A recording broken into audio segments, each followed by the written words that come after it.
Hello friends, मी सागर कुमार तुमचं आपल्या चॅनलमध्ये स्वागत करीत आहे. आपण मागच्या भागामध्ये बघितले की ईशान विराजला मेल सेंड करायचं सांगतो आणि त्याने सांगितल्याप्रमाणे मेल सेंड केल्यानंतर विराज अवीला भेटायला त्याच्या रूममध्ये जातो. चला तर पुढे वळूया आपल्या पुढच्या भागाकडे. भाग क्रमांक 20. मेहंदीचं फंक्शन पण संपलं होतं. उद्या हळद होती म्हणून बाकी मंडळी हळदीची तयारी करत होते. ईशान तर हवेत उडत होता, कारण सायरासोबत त्याचं लग्न म्हणजे त्याला लॉटरी लागणार होती. पण सायरा तिचा जास्त वेळ तिच्याच रूममध्ये घालवत होती. तिला कधी हे लग्न होतं आणि कधी तिचं टेन्शन कमी होतं याचीच वाट बघत होती. अधूनमधून ती बाहेर आली तरीही कोणासोबत न बोलता एका कोपऱ्यात बसून राहत होती. अवीकडून मात्र तिची ही अवस्था पाहिल्या जात नव्हती. तिला कधी या संकटातून तो बाहेर काढेल आणि ईशानला तिच्या आयुष्यातून दूर करेल यासाठी तो वाटेल ते करायला तयार होता. सकाळी हळदीची तयारी चालू होती. सर्वांनी पिवळ्या रंगाचे कपडे घातले होते. आजपासून पाहुण्यांची गर्दी जास्तच वाढली होती, म्हणून हळद बाहेर गार्डनमध्ये अरेंज केली होती. सिया आणि राजू एका बाजूला बसले होते आणि त्यांना हळद लावायला सुरू पण झाली होती. दोघंही आज खूप खुश होते. उद्या त्यांचं लग्न होणार होतं आणि ते एकमेकांत कायमचे अडकणार होते. पारस, माधवी, सेजल, निशा हळूहळू सर्व दोघांना हळद लावत होते. सिया आणि राजूची हळद संपते आणि ब्राह्मण ईशान आणि साऱ्याला हळद लावायला बोलवतो. ईशान तर केव्हाचा हळदीसाठी रेडी असतो. तो लगेच येऊन पाटावर बसतो. थोड्याच वेळात सायरा पण तिथे येते.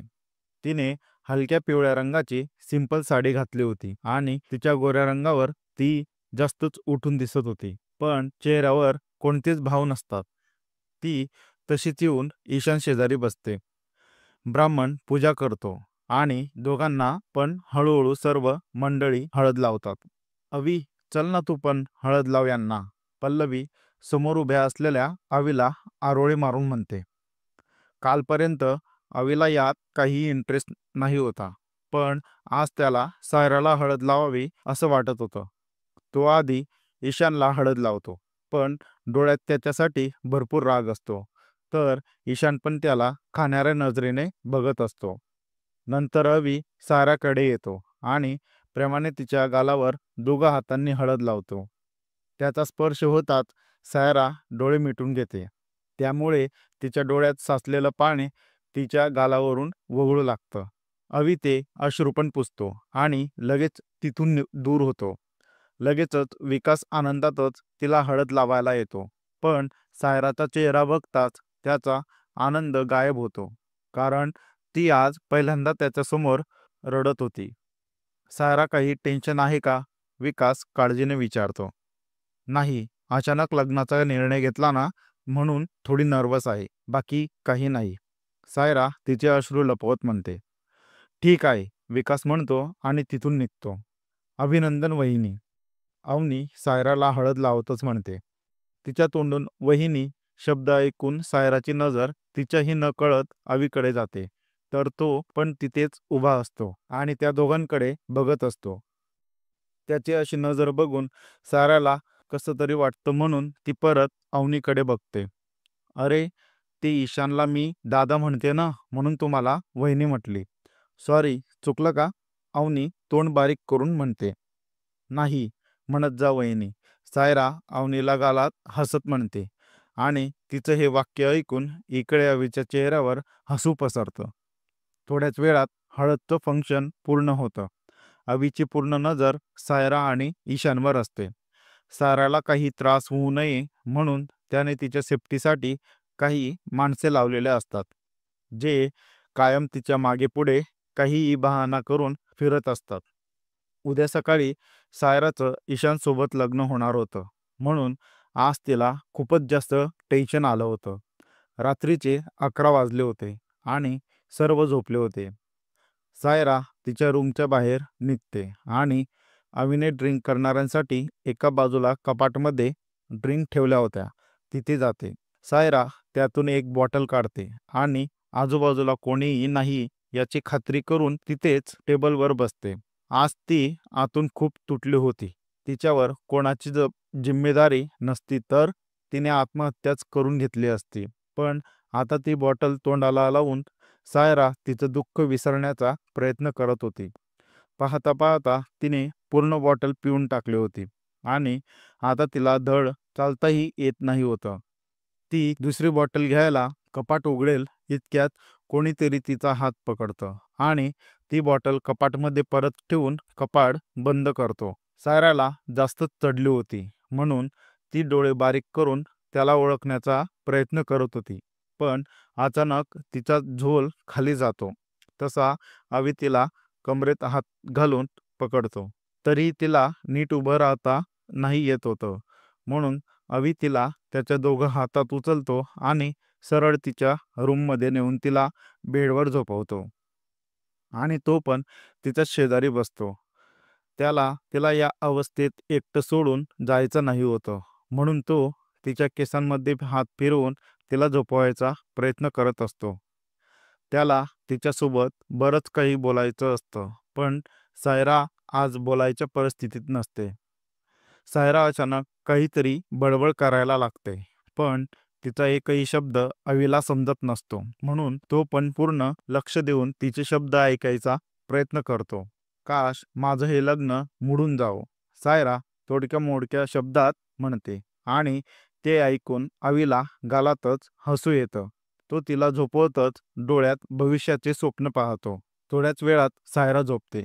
सायराच्या कपाळावर किस करून तिच्या अंगावर चादर टाकून तो बाहेर निघतो आणि त्याच्या रूममध्ये निवांत झोपतो. कारण उद्याचा दिवस त्याचा होता. त्याच्या मर्जीप्रमाणे उद्या सर्व होणार होतं आणि याचं समाधान आजपासूनच त्याच्या चेहऱ्यावर दिसत होतं. आज एक नाही तर 2 लग्न होते, म्हणून तयारी पण जोरदार चालू होती. सर्व सर्व लेडीज मेकअपमध्ये बिझी होत्या, तर पुरुष वर्ग लग्नाच्या तयारीमध्ये बिझी होते. सायरा आणि सिया एकाच रूममध्ये तयार होत होत्या. मेकअप करणाऱ्या लेडीज येऊन त्यांचा मेकअप करत होत्या. बाकी सर्व पण लग्नाच्या तयारीत अडकले होते. पण अवी, विराज आणि विकास एका रूममध्ये बसून काहीतरी प्लॅनिंग करत होते. बराच वेळानंतर तिघही रूमच्या बाहेर येतात आणि नॉर्मल होऊन सर्वांमध्ये मिसळतात. आज सर्व पाहुणे आले होते आणि खूपच गर्दी झाली होती. बाहेर पूर्ण गार्डन पाहुण्यांनी भरलेलं होतं, म्हणून फार्म हाऊस थोडा रिकामा होता. आता 1 तासाने लग्नाचा मुहूर्त होता आणि अवीचा प्लॅनला पण सुरुवात झाली होती. ईशान एका रूममध्ये लग्नाची शेरवानी घालून तयार होत होता. जवळजवळ त्याची पूर्ण तयारीच झाली होती. त्याच्या रूमच्या दरवाजावर टकटक असा आवाज येतो. तो दरवाजा उघडतो तर समोर विराज असतो. "अरे विराज, ये ना, कसा दिसतोय मी?" ईशान त्याला आत घेतच म्हणतो. "एकदम राजकुमार सारखा दिसतोय." विराज पण हसतच म्हणतो. "Thank you." ईशान आरशात बघत म्हणतो. विराज त्याचा मोबाईल डोळ्यांनीच शोधत असतो आणि त्याला तो एका टेबलवर दिसतो. इतक्यात विकास पण तिथे येतो. "ईशान, सायराची आई तुला बोलवत आहे." विकास घाईत म्हणतो आणि लगेचच निघून जातो. "ईशान, जाऊन ये. मी बसतो तोपर्यंत इथे. काहीतरी महत्वाचं काम असेल म्हणून बोलवलं तुला." विराज नॉर्मल होत म्हणतो. ईशान पण घाईघाईमध्ये मोबाईल न घेता तिथून निघून जातो. तो जाताच विराज त्याचा दरवाजा आतून बंद करतो आणि मोबाईल अनलॉक करून मोबाईलची गॅलरी लगेच ओपन करतो. त्यात जे व्हिडिओ आणि फोटो असतात, जे दाखवून ईशान बळजबरी सायरासोबत लग्न करत असतो, ते सर्व विराज डिलीट करतो. काम तर इथेच त्याचं पूर्ण झालं होतं. विराज परत दरवाजाचा लॉक उघडून बाहेर जाऊन सरळ अवीला भेटतो. "अवी, माझं काम झालंय." विराज हसत म्हणतो. "ओके." अवी पण हसतच त्याला रिप्लाय देतो. ब्राह्मण आता नवरदेव नवरीला खाली बोलवत होता. राजीव आणि सिया मंडपात येऊन उभे होते. सायरा पण यायला निघाली होती. ईशान रूमच्या बाहेर पडेल इतक्यात विकास आणि अवी त्याला दरवाजातच उभे दिसतात. तो त्यांना हसतच क्रॉस होईल इतक्यात अवीच्या मागून 2 बॉडीगार्ड येतात आणि ईशानला घेऊन त्याच्याच रूममध्ये जातात. प्लॅननुसार ईशान आता एका खुर्चीवर बसला होता आणि त्याला चारही बाजूंनी बांधलं होतं. अवी आणि विकास बॉडीगार्ड सोबत बाहेर पडतात आणि दरवाजा बाहेरून लावतात. अवी ईशानच्या डोक्यातील फुलांची माळ असलेली टोपी घालतो आणि विकास सोबत खाली मंडपात येऊन सायरा सोबत उभा राहतो. ब्राह्मण मंत्र म्हणतो आणि लग्न लागायला सुरुवात होते. सर्व मन लावून ब्राह्मणचे मंत्र ऐकत असतात. सर्वांना खूप आनंद झालेला असतो. पूर्ण लग्नात फक्त सायराच्या डोळ्यातून पाणी गळत असतं. या मंडपमधून आत्ताच पळून जावं असंच तिला वाटत असतं, कारण सर्वांसोबत तिलाही वाटत असतं की तिचं लग्न ईशानसोबतच होतंय.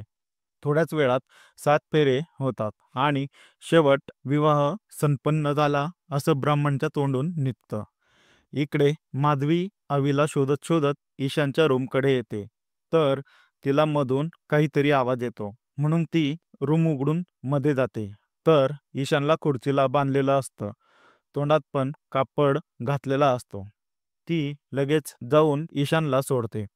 ईशानचे हातपाय सुटताच तो माधवीला बाजूला फेकतो, तर ती जोरात बेडवर खाली पडते.